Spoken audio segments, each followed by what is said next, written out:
Hello everyone. बेटा आज हम हिंदी सब्जेक्ट करने वाले हैं। सेमेस्टर है सेकंड। इसमें हम चैप्टर रीड आउट करेंगे मजदूरी और प्रेम, जो सरदार पूर्ण सिंह के द्वारा लिखा गया है। निबंध नाखून क्यों बढ़ते हैं, जो ऑलरेडी जो वीडियो इसकी अपलोडेड हो चुकी हैं, और सेकंड वीडियो है मजदूरी और प्रेम। ऐसे ही वन बाय वन जो हो नेक्स्ट वीडियो अपलोडेड होगी। ठीक है, ये आपकी जो निबंध है, एकांकी और कहानियाँ आ रही है। तो निबंध की एक वीडियो अपलोड हो चुकी है। नेक्स्ट हम पढ़ रहे हैं मजदूरी और प्रेम। मजदूरी और प्रेम जो निबंध है वो सरदार पूर्ण सिंह के द्वारा लिखा गया है। इस पूरे निबंध में मेहनतकश लोग जो मेहनत करते हैं, मेहनत के द्वारा अपना काम करते हैं, चाहे कोई लकड़हारा है, ठीक है, कोई कारीगर है, कोई किसान है, किसी टाइप का, यानी कि वो अपनी मजदूरी कर रहा है, उसको उसने नवाजा है, उसकी मेहनत के बारे में बात की है। आई थिंक ये पहला राइटर है जिसने इतनी ब्रीफली के साथ और इतनी इम्प्रेसिव वे से इस बात को लोगों के सामने रखा है कि मजदूरी का कितना महत्व है। जो हम इतनी बड़ी बिल्डिंग्स देखते हैं या इतने एक कह लो कि भगवान की मूर्तियाँ देखते हैं, कोई भी चीज़ दुनिया में हम लगती है कि बहुत यूनिक्स वगैरह है, तो किसके द्वारा बना है? चाहे ताजमहल की बात ले लो, ठीक है, मजदूर के द्वारा बनी हुई है ना, तो उसकी मेहनत को सलाम है। उसने मजदूरों को प्रभु की पूजा और मजदूरी को प्रभु की पूजा और मजदूर को ब्रह्म स्वरूप कहा गया है। जैसे हिंदू धर्म में माना जाता है ना कि ब्रह्मा जो है वो सारी सृष्टि का मालिक, उसने सारी सृष्टि को रचा हुआ है। इसी तरह ये जो लेखक मानता है कि मजदूर ने ही जितनी हम दुनिया में चीज़ें देखते हैं उसके द्वारा ही बनी है। इसमें उसने किसान और गडरिया को साधु बोला है। गडरिया के जीवन की बात की गई है कि कितना सरल जीवन है, लेकिन वे फिर भी खुले आकाश में मस्त अपनी लाइफ में रहता है। उसे कोई भी दुनिया की चिंता नहीं, लेकिन फिर भी मस्त रहता है। मजदूर की मजदूरी की बात की गई है कि जो मजदूरी है वो उसके लिए एक पवित्र शर्म की तरह है। जैसे हम कहते हैं कि गंगा स्नान कर लिया तो हमारे सारे पाप धुल गए, लेकिन मजदूरी अगर मेहनत से किसी ने कोई काम किया है तो उससे मजदूरी प्राप्त की है, तो वही उसके लिए सबसे बड़ा लेखक मानता है स्नान है। प्रेम और मजदूरी की बात की गई है, मजदूरी और कला की बात की गई है। ऐसे मजदूरी को एक फ़कीरी की तरह उसने कंपैरिजन किया है। मजदूरी की कमाई को पवित्र माना, सबसे ज़्यादा जो पवित्र कमाई है जो मजदूरी की माना है। हाथों की मेहनत से ही राष्ट्र उन्नत होते हैं, इसकी बात कही है। और एक जापान की उसने एग्जाम्पल दी है कि जापान आज भी मशीनों से ज़्यादा जो मेहनत करने वाले लोग हैं उनको ज़्यादा श्रद्धा से देखता है। पश्चिमी शर्म का मतलब समझे कारीगर को पूज रहा है। अब जो पश्चिमी वेस्टर्न कल्चर है वो इस तरफ बढ़ रहा है कि जो हाथ से बनी हुई चीज़ें हैं उसको प्रेफरेंस वगैरह दे रहा है। तो अब इसको डिटेल में हम सारा चैप्टर पढ़ते हैं। चैप्टर बेटा थोड़ा लेंथी होगा, लेकिन अगर ध्यान से सुनोगे तो कोई भी किसी से रिलेटेड, इससे रिलेटेड कोई क्वेश्चन आ जाता है तो आप अपनी तरफ से बना सकते हो अंडरस्टैंड करके। कहते हैं हिंदी साहित्य में मात्र 6 निबंध लिखकर ख्यात प्राप्त करने वाला सरदार पूर्ण सिंह जी का ये लेख मेहनतकश लोगों की प्रशंसा में लिखा गया प्रशंसा पत्र माना जा सकता है। एक्चुअली यानी कि कई राइटर होते हैं, उसने इतने इतने निबंध लिखे होते हैं, लेकिन पूर्ण सिंह ने सिर्फ मात्र 6 जो निबंध लिखे हुए हैं, लेकिन इन 6 निबंधों से ही उसने बहुत ज़्यादा ख्यात प्रसिद्धि प्राप्त की है। और स्पेशली ये निबंध ये एक यूनिक था जो पूरे वर्ल्ड में उसका फेमस हुआ। कहता मजदूरी को प्रभु की पूजा और मजदूर को ब्रह्म स्वरूप तक कह दिया उसने। मजदूरी का मूल्य रुपया पैसा देकर नहीं चुकाया जा सकता, इसका प्रतिदन प्रेम और स्नेह है। अगर आपने मान लो किसी मजदूर से घर से काम करवाया है, ठीक, उसकी मजदूरी देते हो, लेकिन अगर आप उसको रिस्पेक्ट भी दे रहे हो तो वही सबसे बड़ी बात होगी। जहाँ वन बाय वन एग्जाम्पल दे रहा है, किसान और गडरिया साधु है पूर्ण सिंह के अकॉर्डिंग।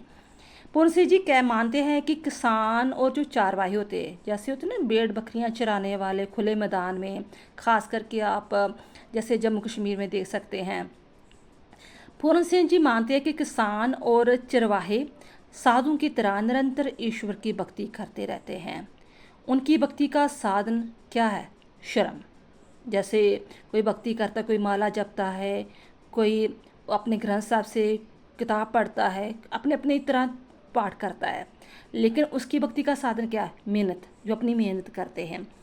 किसान अपने खेतों में पसीना बहाकर अपने शरीर को उसमें खपाता है और चरवाहे प्रकृति के आंगन में विचरते हुए निरंतर प्रभु की बनाई सृष्टि का गान करता है, उसका पोषण करता है। लेखक को अनार के लाल फूलों में किसान का रक्त दिखाई पड़ता है कि उसे लगता है कि अगर वो किसान अनारों की खेती कर रहा है तो अनार जो लाल लाल दिखाई दे रहा है एक्चुअली वो किसानों का खून है, कि उसकी मेहनत की बदौलत ये चीज़ें हमें मिली है। उसे लगता है कि किसान अपनी आहुति देकर, आहुति होता है बलिदान देकर, कुर्बानी देकर फसलें उगाता है, ठीक वैसे ही जैसे ब्रह्मा अपनी आहुति देकर इस ब्राह्मण को रचना करता है। भले ही किसान अनपढ़ है, अज्ञानी है, पूजा पाठ से अनभिज्ञ है, ज्ञान ध्यान से परे है, परंतु उसकी मेहनत ही उसकी पूजा और आराधना है। वे अपने हल बैलों, पत्नी और बच्चों के साथ संतुष्ट रहता है। खेतों में किए श्रम को पूजा की तरह महत्व देता है। वे अतिथि सेवा करता है। वे बोला बाला है, ठगी जाने पर भी अनजान रहता है। वह गाय बैलों का मित्र है, पक्षियों का साथी है, महाराजाओं का अन्नदाता है। बादशाह उसी की कमाई से ताज पहनते हैं, सिंहासन पर बैठते हैं। वह सभी के जीवन रहने के लिए अन्न पैदा करता है। समाज के बगीचे का माली ये मेहनती किसान है। अब बताया है कि गडरिये का जीवन कैसा होता है। गुमक्कड़ जो भेड़ें चराते हैं, ठीक है, चारवाहा में जो बड़े बड़े मैदानों में अपनी भेड़ बकरियां लेकर चुराते हैं खुले आसमान में। गडरिया का जीवन। गुमक्कड़ गडरिया भी प्रकृति के साधु है। जगह जगह गुमक्कड़ घूमकर अपनी भेड़ों को चराना, आकाश के नीचे सोना, नदी झरने पार करते हुए भटकना और उनका जीवन है। जी लोग नाम और स्थानीय जीवन जीते हैं। उनके जीवन का लक्ष्य है घूमते रहना। कवि के अनुसार जे किसी जगह पर घर बनाकर टिक कर नहीं रहते, सारी धरती को अपना मानते हैं, किसी एक जगह ठिकाना नहीं बनाते और ना ही इस नश्वर संसार में स्थायी घर बनाने की सोचते हैं। गडरिया अपने भेड़ों पर जांच छिड़कता है और भेड़ के बीमार होने पर सारा परिवार परेशान हो जाता है। उसकी जवान बेटियां का भी माता पिता और भेड़ों की सेवा किसी से नाता नहीं। प्रकृति के आंगन में जे नाचते गाते खाते कमाते और प्रकृति का आनंद लेते हैं। लेखक को गडरिया का जीवन पसंद है और वे स्वयं भी गडरिया बनना चाहता है। प्रकृति की गोद में रहकर वे ईश्वर की विभूतियाँ के दर्शन करना चाहता है, जो शहरी जीवन से बिल्कुल ही दूर है, जिनके शहरी जीवन में चीज़ें पॉसिबल ही नहीं है। मजदूर की मजदूरी। मजदूर को मजदूरी के 4 पैसे देकर हम उतरनीय नहीं हो सकते, हम उसका ऋण नहीं चुका सकते, कर्जा नहीं चुका सकते। पैसे तो उस मूल्य अगर्मी राशि है। असली मजदूरी तो मेहनताना तो प्रेम और स्नेह के रूप में ही दिया जा सकता है। लेखक स्पष्ट करता है कि जिस जल्द साज ने, मान लो आपने भी कभी ना कभी छोटे होते हुए किताबों में आप जल्दी चढ़ाते थे ना, तो उसकी बात कर रहा है। जिस जल्द साज ने उसकी पुस्तक पर जल्द चढ़ाई, उसकी जात पुस्तक को हाथ लेते ही आती है। मन प्रकृतिज्ञान से भर जाता है।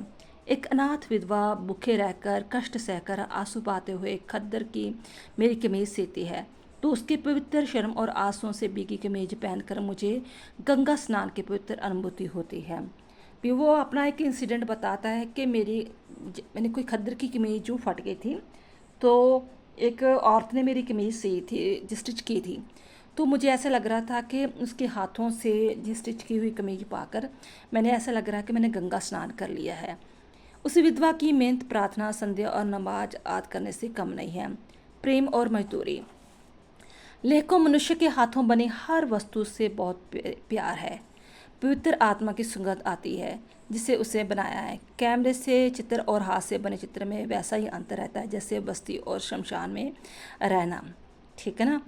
भी जैसे जो हाथ से चीज़ बनी होती है, कोई भी, चाहे पेंटिंग है, चाहे लकड़ी का कोई सामान है, उसमें ऐसा लगता है जैसे जान छिड़की गई होती है, ठीक है। तो जो आर्टिफिशियल है, तो वो कंपैरिजन करता है कि वो ऐसा ही अंतर है जैसे बस्ती में रह लो तो आपको लगता है कि हाँ अभी हम परिवार में रह रहे हैं, जिंदा लोगों में रह रहे हैं। तो शमशान जैसे आर्टिफिशियल चीज़ें हो गई। मशीन उत्पाद निर्जीव लगते हैं। जो मशीनों से चीज़ें बनती हैं ना, आर्टिफिशियल चीज़ें बनती है, उसमें जान नहीं लगती। उसमें लगता नहीं है कि उसमें कोई होंद है, जीवन है। लेकिन अनुसार हाथ से काम करने पर वस्तु में रस आ जाता है। होटल के व्यंजनों में वे आनंद नहीं आता जो आपकी घर में बनाई हुई किसी औरत के हाथों में बना हुआ खाने में आता है। प्रिया जिसे घड़े से जल भरकर लाती है, ग्लास भरकर पिलाती है, उसकी मिठास की तुलना किसी संभव नहीं। प्यार से बनाई गई, स्नेह से परोसी गई रोटी जोग से कम नहीं होती। मजदूरी और कला। लेखक मानता है कि मनुष्यों का व्यापार करना मूर्खता है। वह दुख से कहता कि हमारे समय में मशीनों को की तो कीमत है, परंतु मनुष्यों की कोई कीमत नहीं है। वह कहता है कि उसे तो सच्चा आनंद अपने काम से ही मिलता है। ईश्वर को मंदिर, मस्जिद, गुरुद्वारे में खोजने की अपेक्षा वे अपने काम से ही खोजता है। मनुष्य और मनुष्य की मजदूरी का अपमान करना वे नास्तिक मानता है। लेख कहता है कि धर्म के ठेकेदार पंडित हो गए, जब मुल्ला हो गए, जब पादरी, सभी दान के अन्न पर पलने वाले आसी लोग हैं। कहने का भाव, ये लोग खुद मेहनत नहीं करते। लोगों ने जो चढ़ावा चढ़ाया होता है मंदिरों में, मस्जिदों में, चर्च में या कुछ भी है, उस पर अपना गुजारा करते हैं। परिश्रम ना करने से ये सब निकम्मे हो गए हैं। इनके मुकाबले में जो किसान है, लोहार है, मूर्तिकार है, बढ़ई है, जो कपड़े बुनता है, राजमिस्त्री है, जो घर बनाता है, कहीं अधिक पवित्र और धार्मिक है, क्योंकि वे मेहनत करके ईमानदारी की रोटी खाते हैं। लेखक कहना है कि इन तथाकथित धर्मताओं की सोच बासी पड़ गई है, क्योंकि ये मेहनत से बहुत दूर है। ये निराश, हताश तथा चुके हुए लोग हैं। इनका जीवन व्यर्थ है। औद्योगिक युग में, इंडस्ट्रियल एरा में युग में नया साहित्य, संगीत, नृत्य, चित्रकला और मूर्तिकला मजदूरों के श्रम से उपजे की चरखा काटने वाली स्त्रियों के गीत कौमी गीत बन जाएंगे।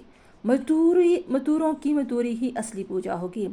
कला रूपी धर्म की तभी वृद्धि होगी मजदूरों के दूध में नहाए जो लोग नई सभ्यता संस्कृति को जन्म देंगे जो मजदूरों की होगी। ये इसे अब आशा है कि आने वाले समय में मजदूरों की जो मजदूरी का जो मूल्य पड़ेगा, कीमत पड़ेगी, लोग उसको सराहेंगे। शुद्धाचारण, सभ्यता, कविता, आदमी, फूल इन्हीं मजदूरों ऋषियों के उद्यान में प्रफुल्लित होंगे। मजदूरी और फकीरी। लेखक मानता है कि सभ्यता और संस्कृति के विकास में मजदूरों और फकीरों का बहुत अधिक योगदान रहा है। बिना मजदूरी किए फकीरी की पवित्रता नष्ट हो जाती है। जो फकीर श्रम नहीं करता उसकी बुद्धि बासी पड़ जाती है। बासी बुद्धि और बासी फकीरी में मगन रहने वाले सच्चे साधु नहीं हैं। जहाँ एग्जाम्पल देगा, जैसे रविदास हो गया, कबीर हो गया, ठीक है, ऐसे जड़े जितने भी साधु संत हुए हैं उनकी एग्जाम्पल देगा कि खुद वो काम करते भी रहे और परमात्मा को भी याद करते रहे। कहना बासी बुद्धि और बासी फकीरी में मगन रहने वाले सच्चे साधु नहीं है। लेखक का मानना है कि जब तक जीवन के अरने में पादरी, मौलवी, पंडित और साधु सन्यासी हल, कुदाल और खुरपा लेकर मजदूरी नहीं करेंगे, वो आलसी बन जाएंगे। तब तक उनका मन और बुद्धि अनंत काल बीत जाने तक भी मलिन मानसिक जुआ खेलती रहेगी, कि उनका मन गंदा रहेगा जब तक वो खुद मेहनत नहीं करते। उनका जो चिंतन है, ध्यान है, पुस्तकें हैं, लेख है, विश्वास, जहाँ तक कि उनका खुदा भी बासी रहेगा। भी आप किताबें पढ़े जाओ लेकिन उसे प्रैक्टिकल नहीं करके देखते तो वो कुछ भी यूजलेस रहेगा। वो मजदूरी करने पर ही सब कुछ ताज़ा हो जाएगा। लेख कहता है कि पूजा पाठ, गिरजा में घंटी बजाना, नमाज पढ़ना, तरीका, संध्या वंदन सब व्यर्थ है जब मजदूरी के अनाथ आँखों, आत्मा और जीवन की आवाज़ आप नहीं सुन पाते। लेखक मजदूरी का मेहनताना प्रेम को मानता है। जात पात, रूप रंग, नाम दाम, घर परिवार की पड़ताल किए बिना किसी को मनुष्य के रूप में अपनाना ही प्रेम है। जिस समाज में ऐसे प्रेम का राज्य होता है वहाँ हर कोई एक दूसरे को नाम दाम पूछे बिना ही पहचाना जाता है। जब सभी भाई हैं, एक ही पिता की संतान है, तो नाम दाम क्या पूछना। ठीक है, कि आपका नाम क्या, आपका धर्म कौन सा है, जब आप मानते हो कि एक ही परमात्मा के सभी बच्चे हैं। सारा संसार तब परवासा लगने लगता है। इसमें लंगड़े लूले अंधे और बहरे उसी पैतृक घर में रहते हैं जिसकी छत के नीचे बलवान रोग और रूपवान कुटुंबी रहते हैं। एग्जाम्पल दी उन्होंने कि अगर एक कमज़ोर है तो चाहे कोई बहुत ही तगड़ा है तो वो उनके साथ एक जैसा ही बिहेव करना चाहिए। आनंद और प्रेम सदा ही प्रेम और मजदूरी के साथ पनपते हैं। मजदूरी करने वाले फ़कीरों में फ्रांस की जॉन ऑफ आर्क गडरिया परिवार से थी। जहाँ एग्जाम्पल दी है उसने एक जॉन ऑफ आर्क की, वो बहुत बड़ा पादरी रहा था। ठीक है, लोग उसकी जो प्रीच दिए थे, उसने स्पीच दी थी, लोग उसे बड़े ध्यान से सुनते थे, आज तक सुनते हैं। तो एक्चुअली उसने बताया है कि पहले उसने एज ए गडरिया के तौर पे ही सारे जीवन व्यतीत किया था। वो प्रकृति के साथ ज़्यादा जुड़ा हुआ है, इसलिए वो परमात्मा की सही व्याख्या कर पा रहा था। बेड़ा चलाती थी, टास्ट आए मल्पी सब कुछ त्याग जूते गांठते थे। टास्ट आए बहुत बड़ा विद्वान हुआ है। ठीक है, ख्याम तंबू सीने का काम करते थे। कबीर बुनकर थे। रदास जूते गांठते थे। गुरु नानक देव जी जो तथा भगवान कृष्ण जी ने गांव को चराया था। मजदूरी शारीरिक श्रम सच्चे फकीरी का अभिन्न अंग है।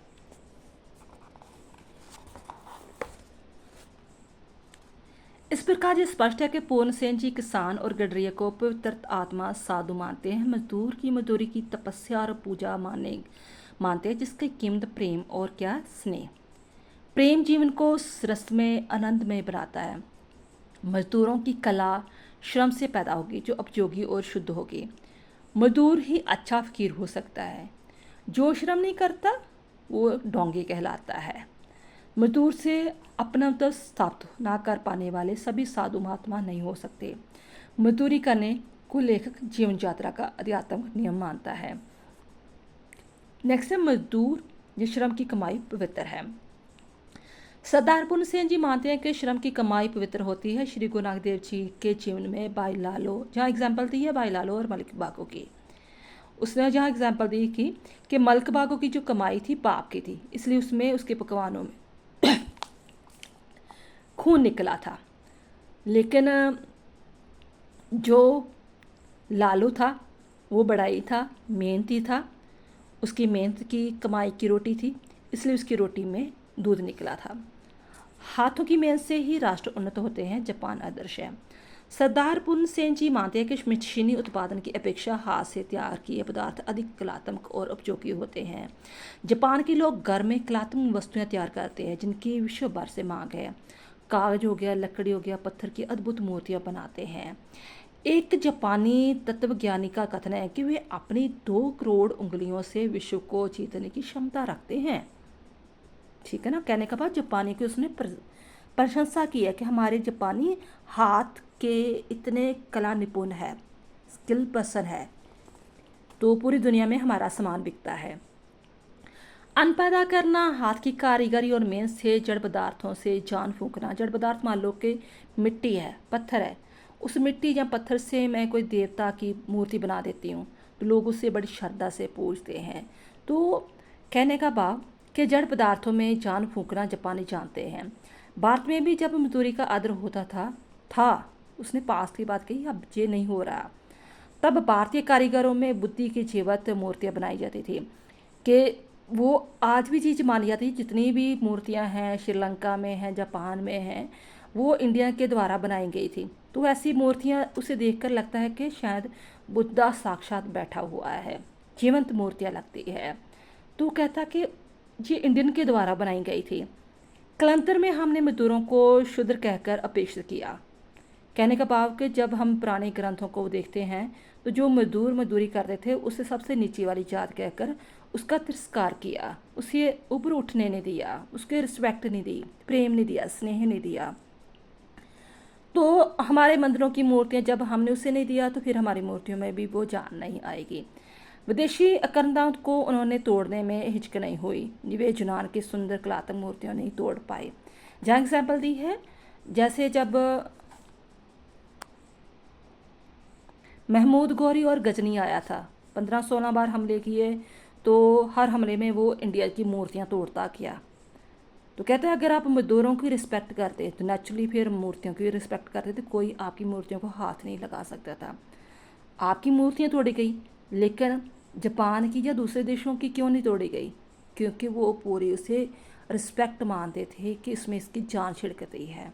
यही कारण है कि हमने कदर नहीं डाली, कीमत नहीं डाली, उसकी रिस्पेक्ट नहीं की, तो विदेशों ने भी हमारी रिस्पेक्ट नहीं की। पश्चिमी शर्म का महत्व समझ कारीगर को पूछ रहे हैं। सरदार मुन सिंह की लगता है कि पश्चिमी देशों की ने मशीनी उत्पाद और योग क्रांति से परिणामों को देखा है। रस्किन और टालस्टाइन जो विद्वान है दोनों, मशीनों का विरोध शुरू किया है। उन्होंने लगने लगा है, जो ये मार्क्सवादी विचारधारा वाले भी है, कम्युनिस्ट विचारधारा वाले, उन्हें लगता है कि इंजन से पहियों के नीचे दबकर वहाँ वालों के भाई बहन ही नहीं, उनकी सारी जाति पिस रही है। मजदूरों की दुर्दशा है और सारा दाना कुछ पूंजीपतियों के हाथ में इकट्ठा हो रहा है। अंधाधुंध औद्योगिकरण से पश्चिम त्रस्त है, वे मानता मर रही है। वे अब पुनर्मानवीय शर्म की गरिमा को पहचान रहे हैं, उसे महत्व दे रहे थे। हस्तशिल्प का वहाँ पर अब सर्वजनिक सम्मान हो रहा है। जो कम्युनिस्ट विचारधारा वाले थे, उनका विश्वास था कि हम पूंजीपति ख़त्म कर देंगे और जो मजदूर हैं उनको प्रेफरेंस देंगे। मशीनी सभ्यता मानव की सुख शांति छीन रही है, ये क्लियर कट है, सच है जी। मानवीय श्रम को पूजा का दर्जा देते हुए पूर्ण सिंह जी कहते हैं कि मशीन की पूजा जो पैसे की पूजा है, जो नाश्ता है। सच्ची पूजा तो मानवीय श्रम को आदर देना है। आप मशीनों की पूजा ना करो, जो आपके घर में काम करता है उसे रिस्पेक्ट दो। मजदूरों को श्रम के बदले प्रेम देना। पश्चिमी ने बहुत कुछ खोकर सीखा है कि मशीन की पूजा ठीक नहीं, परंतु पूर्व ने अनेक देश औद्योगिकरण और मशीनीकरण की होड़ में लगे हुए हैं कि पश्चिम में पहले औद्योगिकरण आया था, इंडस्ट्रियल एरिया आया था, अब वो चीज़ को रियलाइज़ कर चुका है कि नहीं, इंसानों को पहल दो मशीनों से।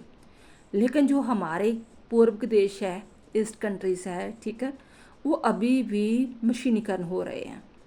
बाहर जैसे देश में जहाँ आबादी अधिक है, जब हर हाथ को काम मिल जाए तो हमें औद्योगिक राष्ट्रों से अधिक उत्पादन कर सकते हैं और श्रमिकों को भी सम्मानपूर्ण जीवन दे सकते हैं, जो मेहनत करते हैं, मजदूरी करते हैं। पूर्ण सिंह जी मशीनी सभ्यता का विरोध करते हैं। निबंध के अंत में लेखक का शर्मपूर्वक बनाए मिट्टी के प्यालों में मजदूर की प्रेमा अमृत घर बांटने का अनुरोध करते हैं। सारूप में लेखक श्रम के महत्व को स्वीकार करने की अपील कर रहे हैं। आई होप ये चैप्टर आपको समझ में आ गया।